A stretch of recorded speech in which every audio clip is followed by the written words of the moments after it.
So the other thing we want to talk about, of course, is that you and I have been trying to make the case, I think, I have anyway, that liberals need to stand up for liberal principles. This is what I said on last week's show. Obviously, I got a lot of hate for it, but all I'm saying is that liberal principles like freedom of speech, freedom to practice any religion you want without fear of violence, freedom to leave a religion, equality for women, equality for minorities, including homosexuals. These are liberal principles. We have 1.5, 1.6 billion Muslims. Now, second biggest religion in the world, a quarter. Well, Ben, let me unpack this. Let me unpack this for you. Please do. We have just imagine some concentric circles here. You have at the center, you have jihadists. These are people who wake up in the morning wanting to kill apostates, wanting to die trying. They believe in paradise. They believe in martyrdom. Outside of them, we have Islamists. These are people who are just as convinced of martyrdom and paradise and wanting to foist their religion on the rest of humanity, but they want to work within the system. They're not going to blow themselves up on a bus. They want to change governments. They want to use democracy against itself. Those two circles arguably are 20% of the Muslim world. Okay, this is not the fringe of the fringe. What are you basing that research on? A bunch of poll results that we can talk about. So to give you one point of contact, 78% of British Muslims think that the Danish cartoonist should have been prosecuted. 78%. So I'm being conservative when I roll this back to 20%. But outside of that circle, you have conservative Muslims who can honestly look at ISIS and say that does not represent us, that we're horrified by that, but they hold views about human rights and about women, about homosexuals that are deeply troubling. So these are not Islamists, they're not jihadists, but those views are anathema to ours. But they also keep women and homosexuals immiserated in these cultures, and we have to empower the true reformers in the Muslim world to change it. And lying about the link between doctrine and behavior is not going to do that. Iran hanged a woman on Saturday who was convicted of murdering a man she alleged was trying to rape her. A Sudanese court has sentenced a pregnant woman to death for apostasy, in other words, for leaving Islam. The court in Khartoum had given her until Thursday to abandon her Christian faith. The judge also sentenced Mariam Yahya Ibrahim Ishaq to 100 lashes for marrying a Christian. Sawan Masih is a 26-year-old Pakistani man sentenced to death.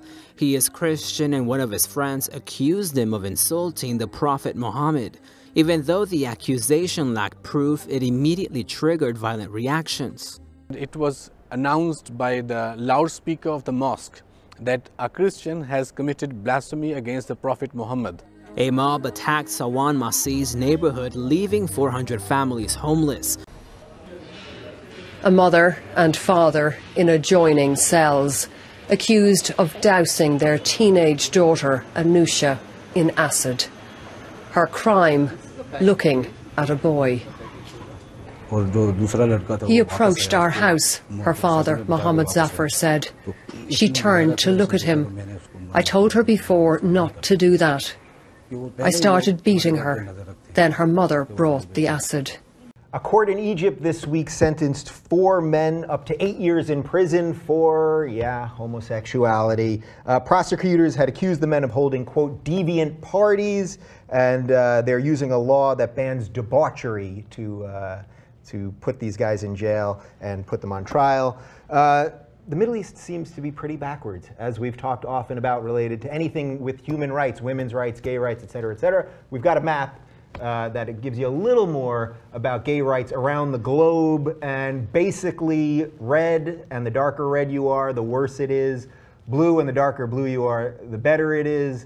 We have been sold this meme of Islamophobia, where every criticism of the doctrine of Islam gets conflated with bigotry toward Muslims as people. Right. And that is it's intellectually ridiculous. Down to who has the right answer here. 1 billion people, you say. All these billion people don't hold any of these... 5 or something. Don't hold these pernicious beliefs? No, I would. Well, they don't. That's just not true, Ben. That's just not true. Can I just express how I think it breaks down in terms of the idea... You haven't even defined you're trying to say that these few people, that's all the problem is, these few bad apples. The idea that someone should be killed if they leave the Islamic... That's horrible.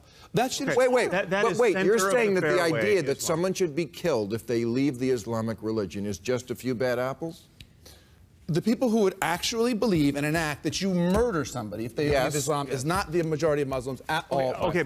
The Washington Post published the results of a series of polls this week that asked Muslims questions about radical practices, and it's concerning. The 2013 Pew poll of 38,000 Muslims in 39 countries asked about honor killings, the practice of killing someone for bringing shame to the family or community. Take a look at the results. When the question asked is if honor killings are permissible, only 24% of people in Afghanistan said that honor killings are never justified, but 74% think an honor killing could be permissible. In Iraq, the number is 22% who say never justified, 71% believe an honor killing could be justified. How about when it comes to stoning adulterers to death? As the Washington Post data pointed out, the practice is supported by strong majorities of Muslim respondents in Pakistan, Afghanistan, and the Palestinian territories.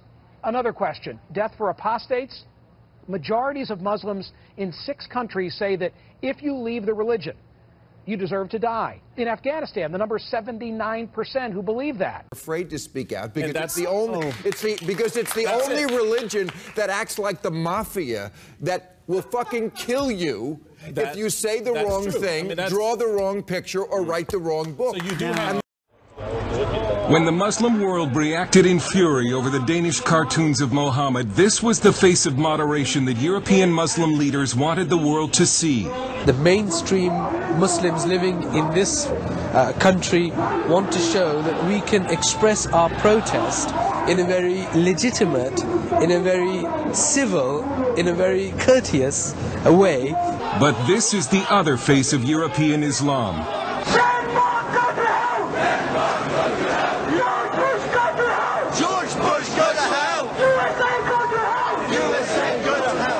This is footage of the demonstration outside the Danish embassy in London, provided to CBN News by the NIFA Foundation, an anti-terrorism group. What you can't see in this video is that one of the demonstrators is dressed as a suicide bomber. Even moderate British Muslims were outraged that no one was arrested, even though British law forbids incitement to murder. Hundreds of Muslim protesters gathered to protest a video on YouTube that insults the Prophet Muhammad. Enough is enough, you know, they just keep putting us down and down. You cannot mock the greatest, most influential human being that ever walked the face of this earth. At the MLC building, home to the United States Consulate, they tried to push through.